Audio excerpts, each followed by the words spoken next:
For 32 years, the boundaries of county line farming were dictated by a single name, Harrison. To the locals, he was Master Harrison, a man whose wealth was measured not merely in acres, but in the absolute compliance of those who worked them. His agricultural empire stretched across the most fertile valleys in the region, a green and gold testament to ruthless efficiency. But empires are not built by kings alone. They are built by the unseen, calloused hands of men who break their backs in the dark before dawn. Among those hands, none had labored longer, or with more fierce devotion than Arthur's. Arthur had arrived at the Harrison estate as a 19-year-old boy, carrying nothing but a canvas bag and a bone-deep belief that hard work was a currency that never depreciated. He had watched the farm grow from a modest 300-acre homestead into a multi-million-dollar corporate monopoly. He had been there before the automation, back when fields were turned by sheer human will and the strength of a team of mules. Arthur knew every dip in the terrain, every shift in the soil chemistry, and every temperamental quirk of the vintage machinery that Harrison had long since replaced and forgotten. For over 3 decades, Arthur's routine never varied. His boots hit the gravel at exactly 4 in the morning, long before the sun had burned away the valley fog. He was the man who stayed behind to mend the fences in freezing November rain, while others retreated to the warmth of the break rooms. When a devastating blight threatened the northern orchards 12 years prior, it was Arthur who stayed awake for 4 consecutive days and nights, manually treating the roots of individual trees, until his fingers split open from the chemical wash. He saved the harvest, adding another $500,000 to Harrison's ledger. Harrison had nodded, mumbled a brief word of approval, and walked back to his air-conditioned office. Arthur had asked for nothing more. To him, loyalty was an unwritten contract, a sacred bond between the land, the worker, and the provider. But time is an unforgiving master, and corporate farming has no memory. By the time Arthur reached his 51st year, the physical toll of his devotion became impossible to hide. His right knee shattered during a frantic attempt to stop a runaway grain cart a decade ago, locked up in the damp winter months. His shoulders were permanently hunched from a lifetime of hoisting 80-pound seed sacks. He was no longer the fastest man in the fields, though his institutional knowledge of the land remained unmatched. To Harrison, however, knowledge was an intangible asset that couldn't be quantified on a balance sheet. Harrison saw only a slowing gear in a machine that required maximum output. The old ways were dead, and Arthur was a living relic of an era Harrison wished to distance himself from. The end did not come with a private conversation or a dignified handshake in a quiet office. Harrison preferred spectacles. He believed that public humiliation kept the rest of the workforce sharp, hungry, and terrified. On a sweltering Friday afternoon in late August, when the air was thick with the scent of ripening corn and diesel exhaust, Harrison called a mandatory meeting in the main equipment barn. Nearly 50 workers, young diesel mechanics, migratory field hands, and senior foremen, gathered in the shade of the massive corrugated tin structure. Harrison stood on the bed of a pristine, custom-painted pickup truck, his polished boots gleaming under the halogen shop lights. He spoke at length about efficiency, about the upcoming autumn harvest, and about the necessity of cutting away dead weight to ensure the company's survival in a fluctuating global market. Arthur stood near the back, his faded denim shirt soaked in sweat, leaning slightly to the left to ease the pressure on his aching knee. He assumed Harrison was speaking about replacing the aging fleet of combines. Then, Harrison's cold blue eyes locked onto the back of the room. He called Arthur forward by his full name. The crowd parted in silence. Arthur walked down the center aisle of the barn, his uneven gait echoing against the concrete floor. When he reached the truck, Harrison reached into his breast pocket and pulled out a faded, cream-colored legal document. He didn't look at Arthur's face. He looked down at him from the truck bed, like a judge passing sentence on a common thief. Harrison announced to the entire assembly that Arthur's decades of service had been calculated, and that the company had decided it was time for him to transition into retirement. But rather than offering a pension or a severance check, Harrison stated that he wanted to be generous. He announced that he was legally signing over a deed of land to Arthur, free and clear, as a final settlement for his lifetime of labor. A murmur went through the older foremen. They knew the registry of the county. Harrison held up the document and read the plot number aloud. Plot 44, historically known to the locals as Blackthorn Ridge. A cruel, sharp laugh erupted from Harrison's lead mechanics. Blackthorn Ridge wasn't a farm. It was a joke. It was a 20-acre jagged scar of land situated at the highest, most inaccessible point of the northern valley wall. Decades ago, a massive, subterranean coal fire had compromised the area, followed by a violent flash flood that stripped away every ounce of viable topsoil, leaving behind nothing but scorched shale, dead timber, and dense white clay that baked into concrete under the sun. It was a landscape of pure desolation, where even weeds refused to take root. The county had assessed its value at less than $300, and Harrison had only acquired it in a tax loophole bundle years prior. Harrison tossed the deed down. It fluttered through the air, landing in the dust near Arthur's boots. Harrison told him he was free to take his estate and see if his old-fashioned methods could wring a single dime out of the rocks. The barn filled with the echoing laughter of the younger men, eager to please the boss. Arthur did not speak. He did not yell, nor did he plead. He slowly bent his stiff knee, picked up the paper from the dirt, wiped the dust from it with his calloused thumb, and looked Harrison dead in the eye. The dignity in Arthur's gaze made Harrison's laughter die out for a brief, uncomfortable second. Arthur turned around and walked out of the barn, leaving 32 years of his life behind him in the dust. The transition from a lifetime of structured labor to the absolute silence of Blackthorn Ridge would have broken a lesser man.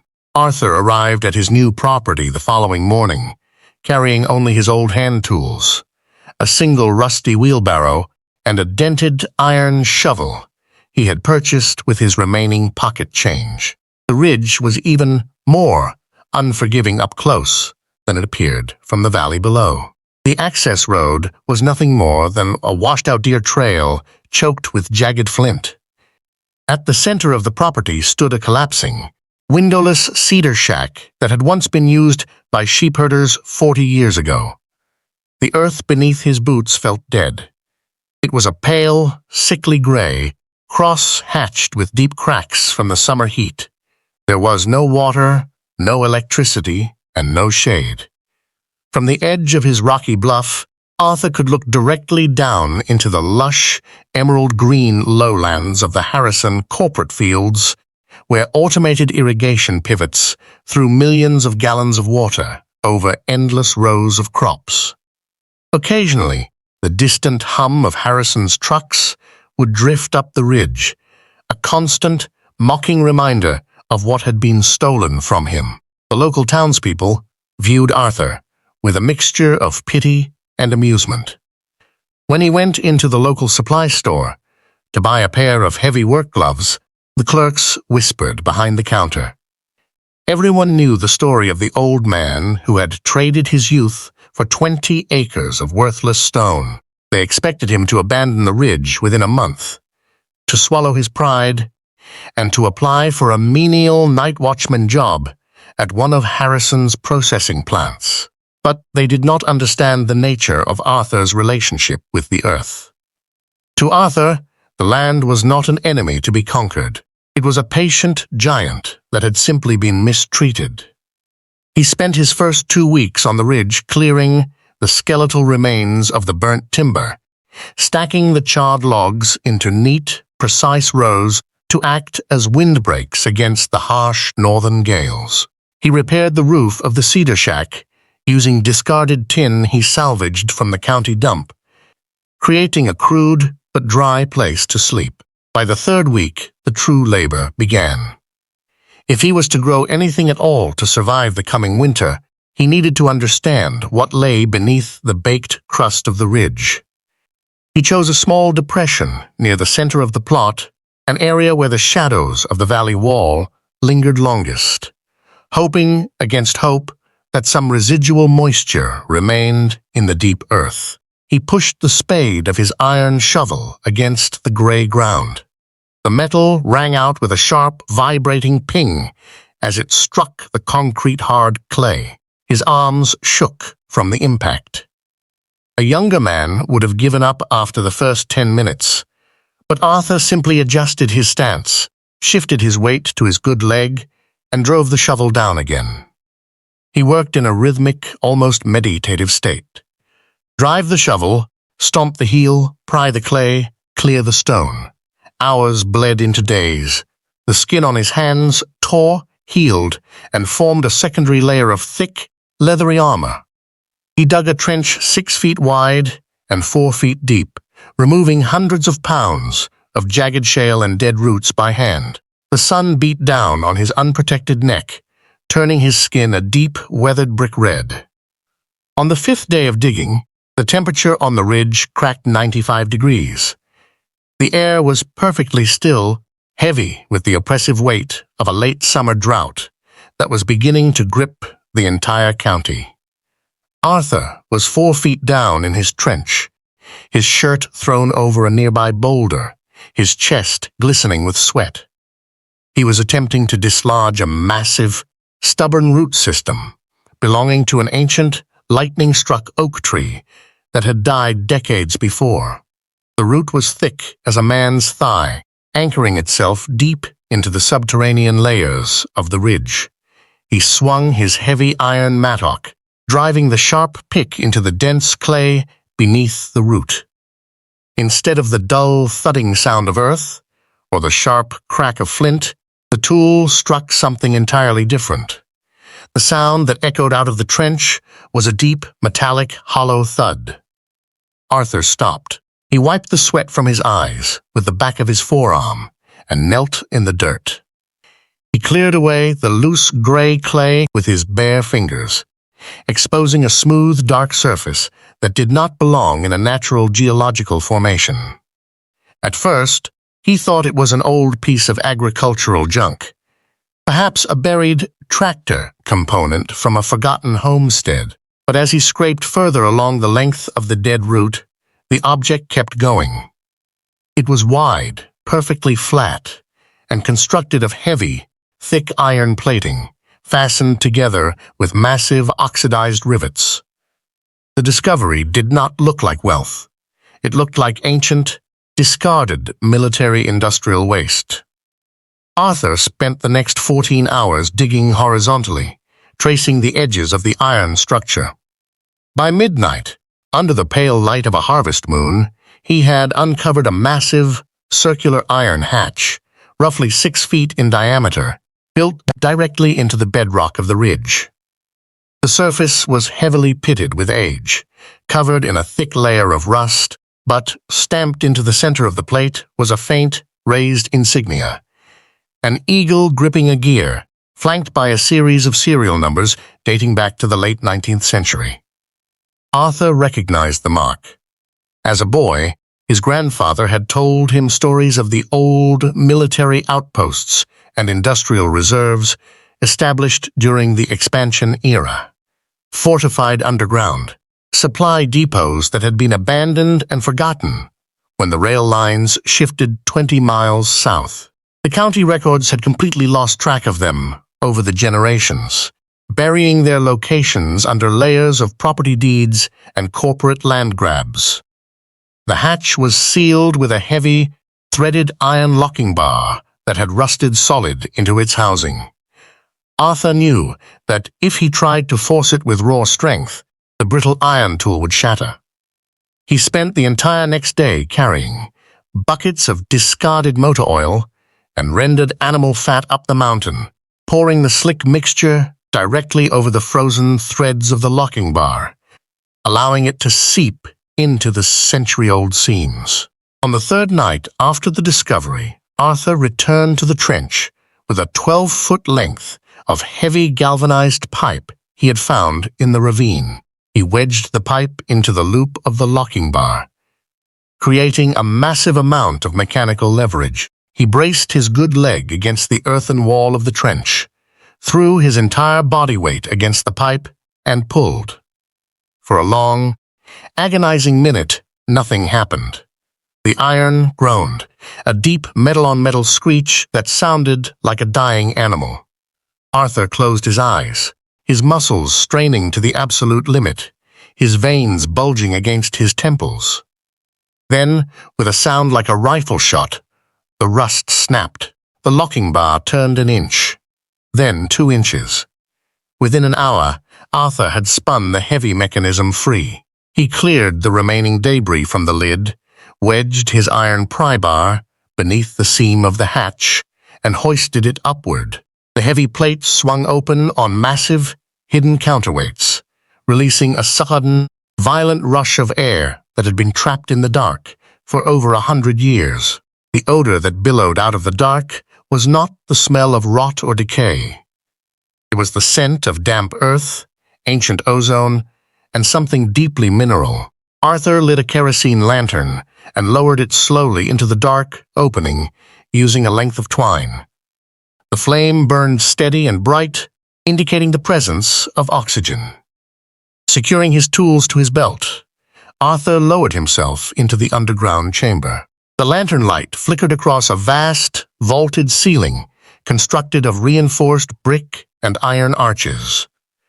The chamber was immense, stretching out far beyond the boundaries of his trench above.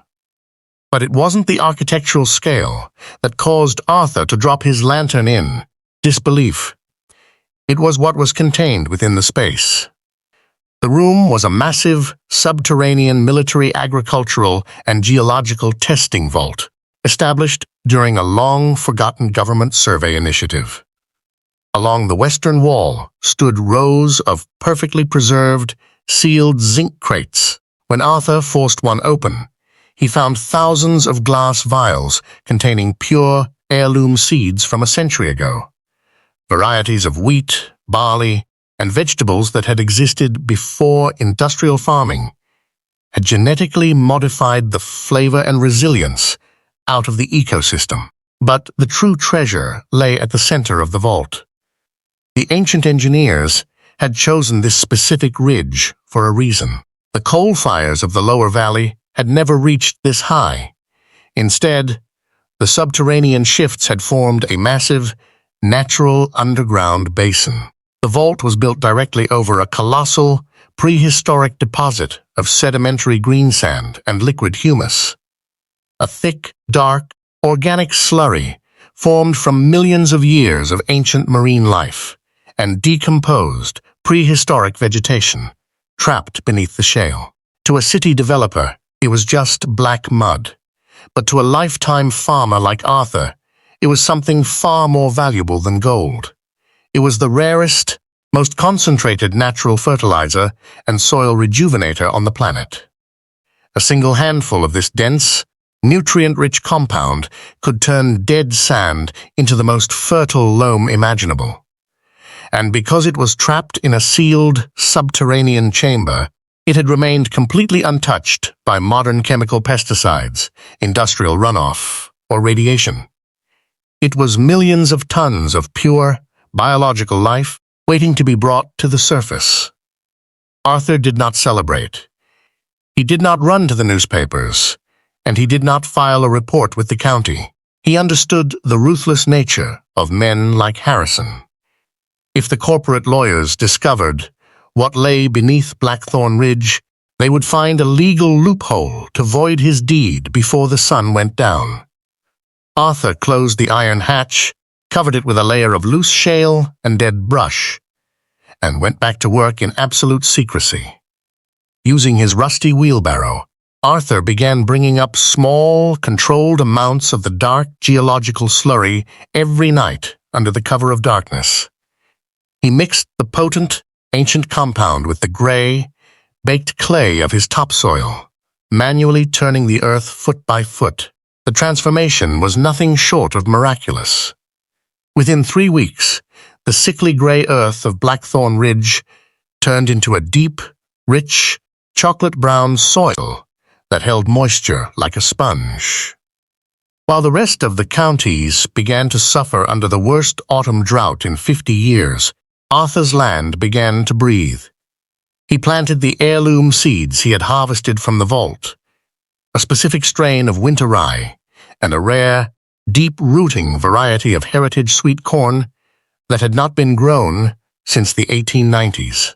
These strains were naturally designed to hunt for deep groundwater and resist extreme temperature shifts, characteristics that modern corporate seeds had lost in exchange for high chemical dependence. By mid-October, the lowlands owned by Harrison were in severe crisis.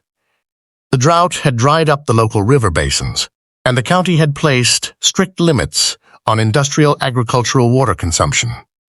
Harrison's fields, packed with modified crops that required massive amounts of synthetic fertilizers and constant water to survive, began to wither from the roots up. The bright green then valleys turned a sickly, brittle yellow. Harrison was losing millions of dollars a week, his expensive automated machinery sitting idle in dusty fields. But up on Blackthorn Ridge, the townspeople looked up in absolute stun and disbelief. The jagged scar of the mountain was now covered in a lush, towering canopy of emerald green. Arthur's crops were growing at 3 times the speed of normal agriculture, their deep roots nourished by the prehistoric slurry and the ancient heirloom genetics. The ears of corn he produced were twice the size of standard varieties, packed with a rich, complex sweetness that modern farming had completely wiped out. The local markets quickly took notice. When Arthur brought his first small truckload of produce down into the town square, the quality of the vegetables caused an immediate frenzy. High-end restaurants from the city heard rumors of the old farmer who was producing museum-quality heirloom crops in the middle of a historic drought. Within weeks, gourmet distributors were driving up the treacherous trail to Blackthorn Ridge, offering Arthur cash up front for everything he could pull from the ground. Arthur was no longer just surviving. He was generating more revenue per square foot than Harrison's entire northern division. The climax arrived on a cold, crisp morning in early November. Harrison's empire was facing imminent bankruptcy, his processing plants operating at less than 10% capacity. Driven by desperation and a furious curiosity, Harrison drove his luxury pickup truck up the rocky, washed-out path to Blackthorn Ridge himself. When Harrison stepped out of his truck, he didn't see a broken, retired old man living in a shack. He saw a flourishing agricultural paradise. The air smelled of rich, clean earth and sweet vegetation. Arthur stood at the edge of his field, holding an old iron shovel, his posture straight, his eyes calm and clear. Harrison looked at the towering green crops, then down at the dark, magical soil beneath his boots. He swallowed his pride, though his voice still carried the arrogant edge of a man used to buying his way out of trouble. He offered Arthur a check for $500,000 on the spot to buy back the property, claiming he wanted to bring Arthur back into the corporate fold as a senior consultant. Arthur looked down at the check, then up at the man who had thrown him away like garbage after 32 years of loyalty. Arthur slowly leaned on his shovel, took a deep breath of the clean mountain air, and spoke with a quiet power that echoed off the valley walls. He told Harrison that the land had been given to him as a joke, a cruel trick to humiliate an old servant. But the Earth didn't understand corporate jokes. The Earth only understood respect, sweat, and loyalty. Arthur looked Harrison dead in the eye, tore the $500,000 check in half, and let the pieces drop into the wind. He told Harrison that Blackthorn Ridge was not for sale, not now, and not for any price Harrison could ever dream of raising. Harrison's empire collapsed into liquidation 3 months later. His massive automated tracts were sold at public auction to cover his debts, and the man who bought the flagship machines.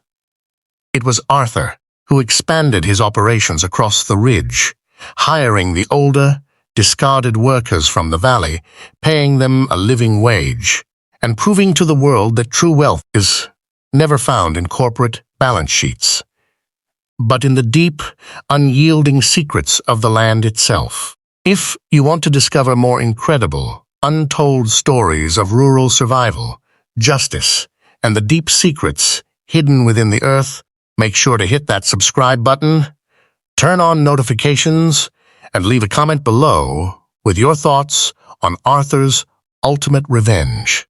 Your support keeps these forgotten histories alive. Thank you for watching. See you in the next video.